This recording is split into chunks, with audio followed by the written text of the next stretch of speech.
Assalamualaikum warahmatullahi wabarakatuh. Bismillahirrahmanirrahim. A'udzubillahi an akuna minal jahilin. Saudara sekalian, kali ini kita akan mempelajari pola-pola sharaf ya. Pola-pola sharaf atau auzanus sarfi. Jadi ada satu hal yang mungkin membuat Anda heran. Mengapa orang Arab yang tidak buka huruf tentunya, juga para lulusan pesantren, bisa membaca huruf gundul, yaitu huruf-huruf Arab yang tanpa harakat, tanpa tanda baca ya. Mungkin Anda mengira bahwa mereka mempunyai rahasia tertentu. Sebetulnya jawabannya adalah mengapa mereka bisa membaca huruf gundul, huruf tanpa harakat, tanpa tanda baca, fathah, kasrah, dhammah, sukun. Hal itu terjadi karena setiap kata dalam bahasa Arab mempunyai wazn. Ini ya. Setiap kata dalam bahasa Arab mempunyai wazn. Wazn. Wazn atau waznun ya. Wazn atau waznun. Secara harfiah wazn, untuk mudahnya kita sebut saja wazan ya. Untuk mudahnya dalam ucapan bahasa Indonesia kita sebut saja wazan. Wazan itu secara harfiah adalah timbangan. Wazan secara harfiah adalah timbangan ya. Wazan secara harfiah sama dengan timbangan.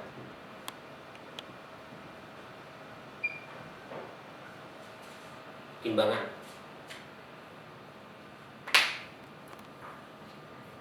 Bila ada timbangan, tentu ada yang ditimbang. Nah, yang dimaksud timbangan itu adalah kata-kata tertentu yang dijadikan pola. Ya, makanya di sini kita bisa menyebut wazan ini sama dengan pola. Ya, secara harfiah berarti timbangan, secara istilah yang kita gunakan di sini, wazan itu sama dengan pola. Jadi kembali kita sekarang ini sedang mengkaji ilmu sharaf. Jadi ilmu yang membahas tentang pola-pola kata dalam bahasa Arab disebut sebagai ilmu sarfi. Ya, ilmu sarfi. Ilmu sarfi atau ilmu sharaf. Ilmu sarfi. Ilmu sarfi atau ilmu saraf. Ilmu sarfi atau ilmu saraf. Dengan kata lain, ilmu saraf adalah ilmu yang mempelajari, yang membahas tentang pola-pola kata, wazan kata, timbangan kata. Atau kembali saya ingatkan bahwa di sini kita menggunakan istilah pola ya, menggunakan istilah pola. Jadi jelas setiap kata mempunyai pola. Setiap kata dalam bahasa Arab itu mempunyai pola. Nah, berikutnya pertanyaan kita adalah apa fungsi pola-pola itu? Ya, tadi saya katakan timbangan untuk menimbang. Pola ya untuk diikuti ya, untuk dicontoh, seperti pola pakaian misalnya kan, yang digunakan oleh para penjahit. Bila sudah ada pola, itu kan mengguntingnya itu tinggal ngikutin pola ya. Nah, dalam ilmu sharaf yang ditimbang atau dipola itu adalah kata. Timbangannya kata, wazannya kata, polanya kata, yang ditimbang juga adalah kata. Dan kemudian di sini kita perlu saudara catat bahwa di sini kita akan mempelajari pola-pola kata yang terdapat di dalam Al-Quran. Dan untuk itu saya ingatkan, Anda tidak harus menghafal apapun ya. Jadi nanti kita akan mempelajari pola-pola, dan Anda tidak harus menghafal pola-pola itu. Anda juga tidak harus menulis bila belum bisa menulis. Anda hanya akan diharuskan untuk membaca atau membunyikan setiap kata berdasarkan pola-pola yang dihidangkan dengan suara yang keras. Kenapa harus keras? Ya untuk melatih lidah, ya, untuk melancarkan lidah. Sudah, pola yang pertama dalam ilmu sharaf itu, pola yang pertama, pola yang paling dasar ya dalam ilmu sharaf itu adalah kata kerja. Kata kerja lampau fa'ala. Fa'ala. Ini merupakan pola yang paling dasar. Dengan pola ini kita bisa menimbang, bisa memola setiap kata yang terdiri dari 3 huruf. Ya. Dengan pola fa'ala ini kita bisa menimbang, memola setiap kata yang terdiri dari 3 huruf. Dan konon menurut para ahlinya, kata-kata dalam bahasa Arab itu secara umum, pada umumnya paling banyak, ada yang mengatakan 90 sekian persen, itu terdiri dari 3 huruf. 3 huruf. Nah, sekarang misalnya kita ambil misalnya, ini sudah lihat ya. Ini sudah lihat bahwa pola ini terdiri dari 3 huruf. Huruf fa, huruf ain, huruf lam. Fa, ain, lam. Nah, karena kalau ini kita jadikan pola, maka kita bisa mengambil kata lain yang juga terdiri dari 3 huruf. Misalnya apa? Jim, lam, sin. Jim, lam, sin.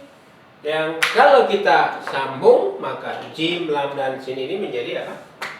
Menjadi, kalau kita sambung ya, jim, lam, sin ini menjadi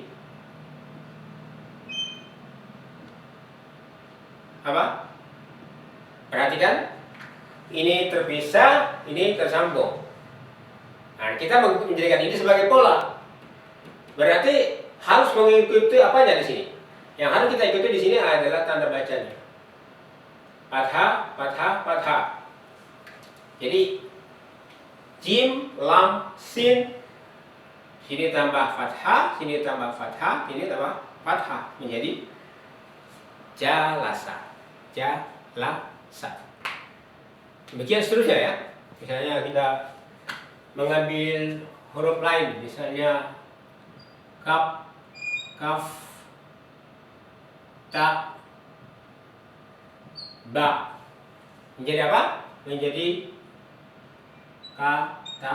Nah, kaf, ta, ba menjadi apa? Dikasih fathah semua.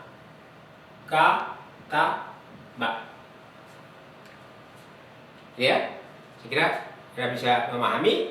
Jadi pada pola yang pertama ini kita menemukan kata-kata yang ditandai dengan harakat fathah, fathah, fathah.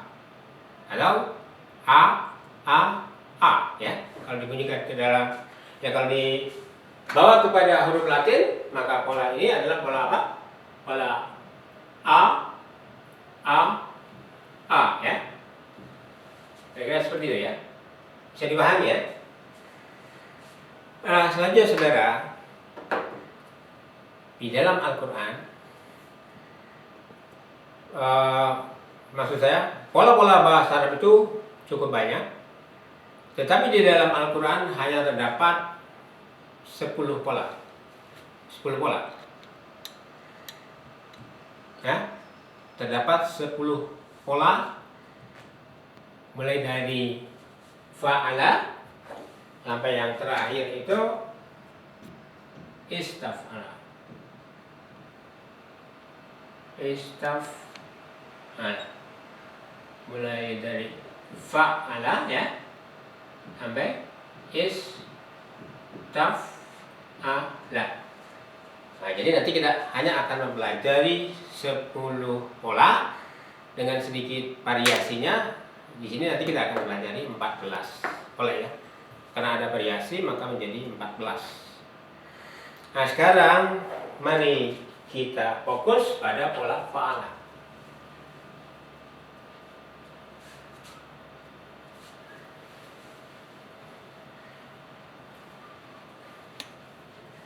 Mari kembali pada pertanyaan kita tadi.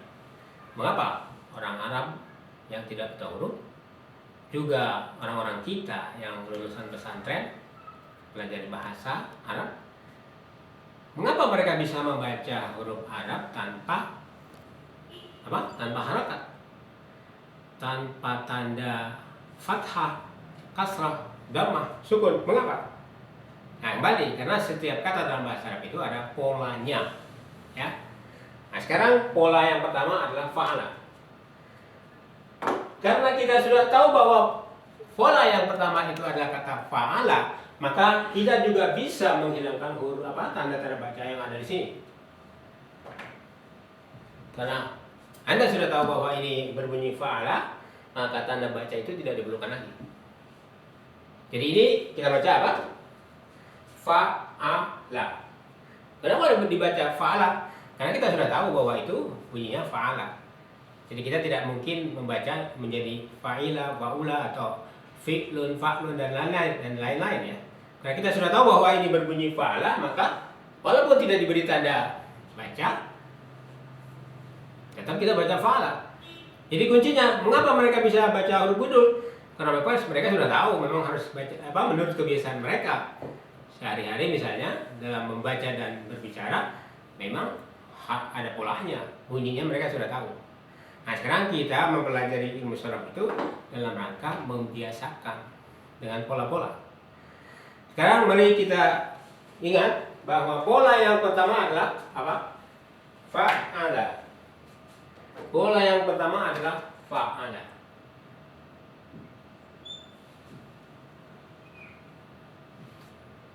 Fa'ala. Kita baca lagi ya, biar tidak keliru. Nah, dengan pola fa'ala ini, sekarang kalau Anda menemukan kata ini,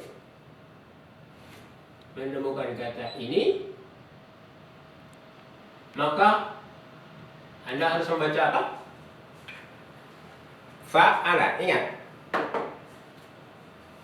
di atas setiap huruf ada tanda fathah. Fathah, fathah, fathah. Berarti kalau di sini kita beri tanda fathah semua, menjadi fa-ta-ha. Ingat, fa-a-la, fa-ta-ha. Karena kita beralih pada kata lain, misalnya apa ini? Ba, ain, sa. Kita beri tanda fathah semua, menjadi apa? Ba, a, sa. Kita ambil kata yang lain.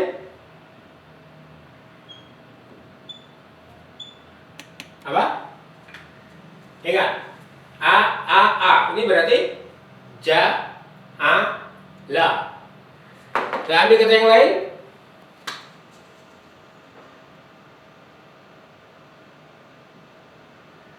Apa? Jim, mim, ain menjadi apa? Fathah, fathah, fathah. Ja, ma, a. Kemudian kata berikutnya masih dengan pola fa'ala.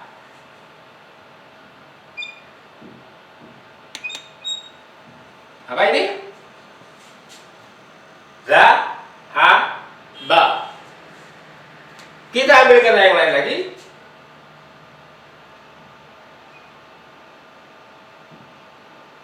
Apa ini? Ra, fa, a. Kita ambil kata yang lagi.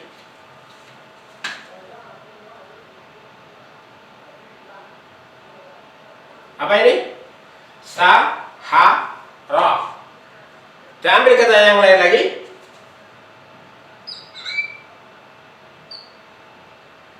Apa? Sholaha. Ambil kata yang lain lagi. Apa? Na. Kata terakhir sebagai contoh saja. Apa? Nafa'a. Ya saudara-saudara, ada berapa kata ini? 1, 2, 3, 4, 5, 6, 7, 8, 9, 10. Harap Anda ketahui bahwa 10 ke 10 kata ini semua diambil dari Al-Quran. Artinya di dalam Al-Quran itu akan kita temukan kata-kata dengan pola fa'ala, antara lain 10 kata kerja ini, 10 kata kerja masa lampau atau fi'il madhi. Itu semua kita ambil dari Al-Quran. Di dalam Al-Quran akan kita temukan secara berulang-ulang, baik kata-kata ini yang 10 ini maupun variasinya ya. Variasinya, ingat bahwa di dalam ilmu sharaf itu setiap kata bisa diurai, bisa dipecah minimal menjadi 104 kata ya. Saya ingatkan kembali kepada bagan yang pernah kita pelajari, bahwa di dalam melalui bagan yang kita pelajari waktu itu sebelum ini, setiap kata bisa kita urai sedikitnya menjadi 104 kata. Oke saudara, itu tadi pola yang pertama ya. Pola yang pertama Fataha. Karena kita lihat pola yang kedua. Pola yang kedua. Bila pola pertama adalah fa'ala, a, maka pola yang kedua adalah a, i, a, yaitu apa? Fathah, kasrah, fathah. Fathah, kasrah, fathah. Apa? A, i, a. Ya. Ini pola yang kedua. Berdasar pola ini, Anda bisa membaca kata-kata berikut. Nah, coba perhatikan. Fathah, kasrah, fathah. Anda bisa membaca ini menjadi apa? Apa? Sami'a. Kemudian apa ini? Hazina.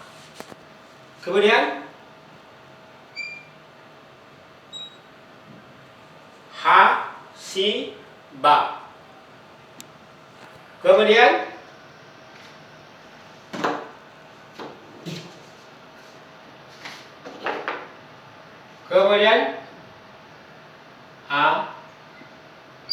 apa ini? Hafidhah. Kemudian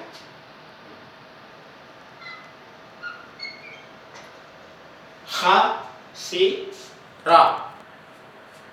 Kemudian apa? Rahimah. Kemudian apa? Syahidah. Berikutnya apa ini?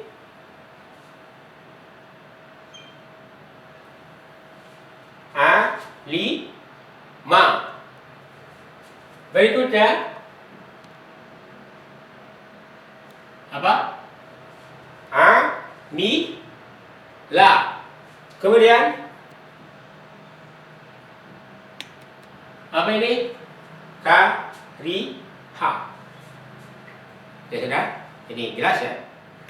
Kita sendiri setelah kita tahu serba sedikit bahwa Setiap kata ada bahasa polanya, maka kita pun bisa membaca huruf gundul ya, huruf yang tidak diberi tanda baca. Kenapa? Karena kita sudah tahu polanya ini. Jadi kalau kita sudah tahu polanya fa'ilah, maka semua kata yang kita lihat di sini tidak ada tanda bacanya, bisa kita baca sesuai dengan pola ini. Dengan pola apa? Fathah, kasrah, fathah, a, i, a. Apa? Coba kita ulangi. Ini apa? Ini apa? Sami'a, hazina, hasiba, hafidha, hasira, rahima, syahida. Cukup dipahami? Jadi kita sudah mempelajari dua pola ya, yaitu pola apa? Fa'ala dan fa'ilah. Kita sudah mempelajari dua pola, yaitu fa'ala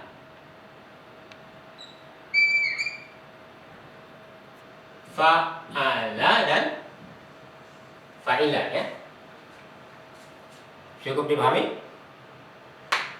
Saya kira untuk sementara demikian dulu ya. Nanti kita akan lanjutkan mempelajari pola-pola yang lain. Demikian saudara, mudah-mudahan bermanfaat. Terima kasih atas perhatiannya. Wabillahi taufiq wal hidayah. Assalamualaikum warahmatullahi wabarakatuh.